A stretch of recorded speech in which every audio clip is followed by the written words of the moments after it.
दहेज, समाज क्या कहेगा।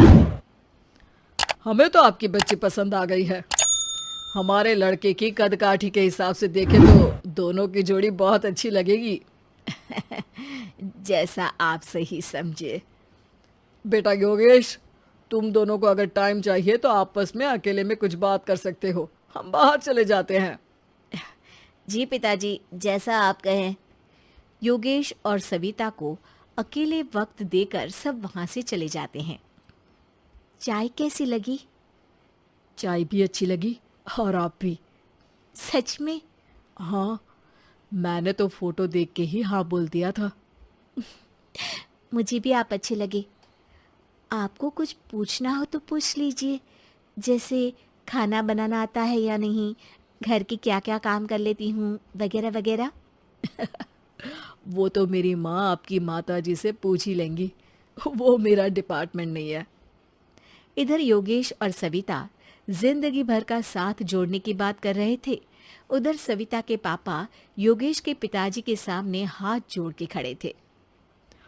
देखिए, हमारा बेटा पढ़ा लिखा है, अच्छी नौकरी करता है। उसमें जितना पैसा लगा है कम से कम उतना तो मिलना चाहिए ना। 10 लाख से कम में तो नहीं हो पाएगा।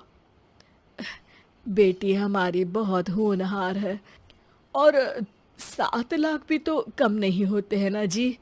अगर आप हमारी बेटी को शादी के बाद काम करने देंगे तो 3 लाख तो 6 महीने में ही कमा लेगी।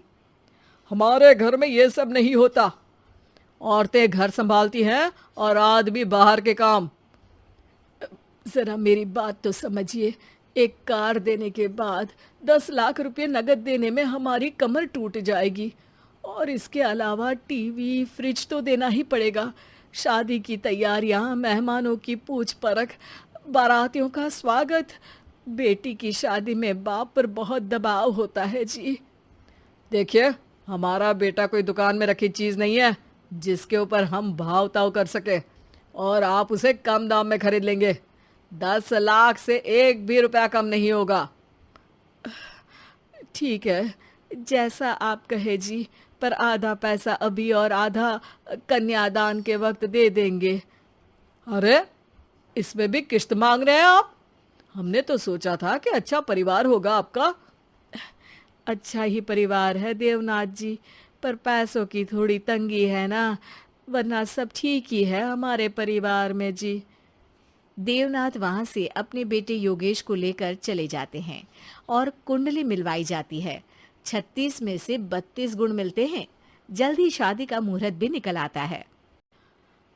अब कन्या को बुलाइए।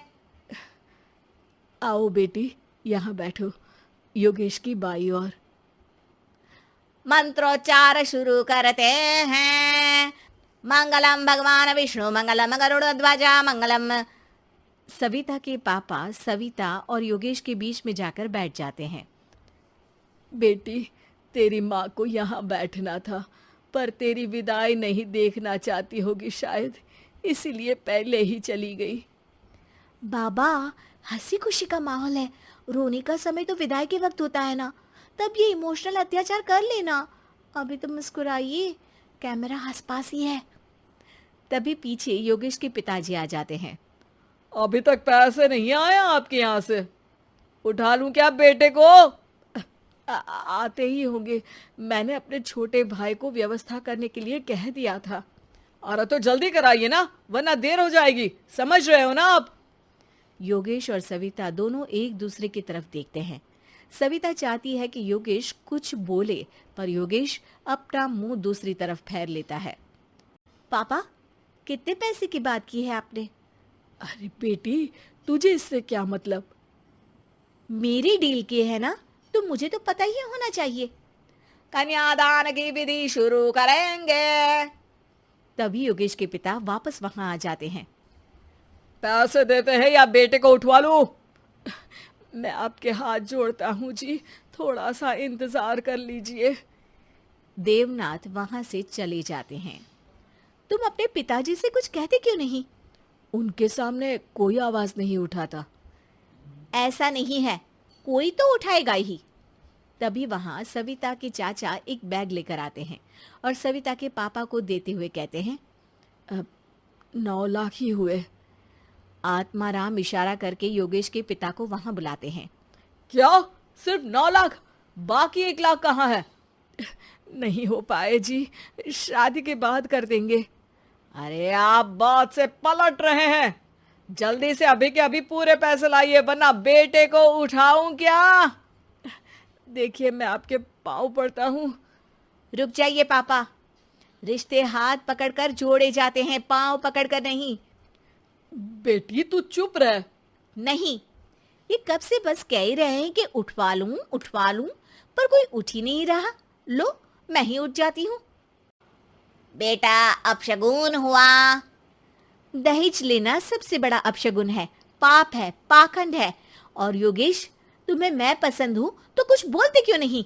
और तुम्हारे पिताजी, अरे देवनाथ जी, आपके नाम में ही बस देव है, काम तो आपके असुरों जैसे हैं। पर गलती आपकी नहीं, गलती मेरे पिताजी की है, जो आप जैसे लोगों को घर की दहलीज पे चढ़ने देते हैं। लेकिन एक बात साफ है, मैं आपके घर की दहलीज कभी नहीं चढ़ूंगी। अरे बेटा, समाज क्या कहेगा? यही कहेगा कि सविता के भीतर की माँ दुर्गा जाग गई थी, जिसने पापा के खिलाफ, गलत के खिलाफ आवाज उठाई। आसपास के लोगों ने जोरदार तालियां बजाई। समाज की तालियों से पता चला कि समाज क्या कहेगा। समाज ने सविता की बात को स्वीकार भी किया और उसको अपने सर आंखों पर भी बिठा लिया। सविता के पिता में हिम्मत जागी और उन्होंने कहा, देवनाथ जी, आप कह रहे थे ना बेटे को उठा लूं क्या? उठा लीजिए। हमारी बेटी को आपका लड़का पसंद नहीं है और हमें आप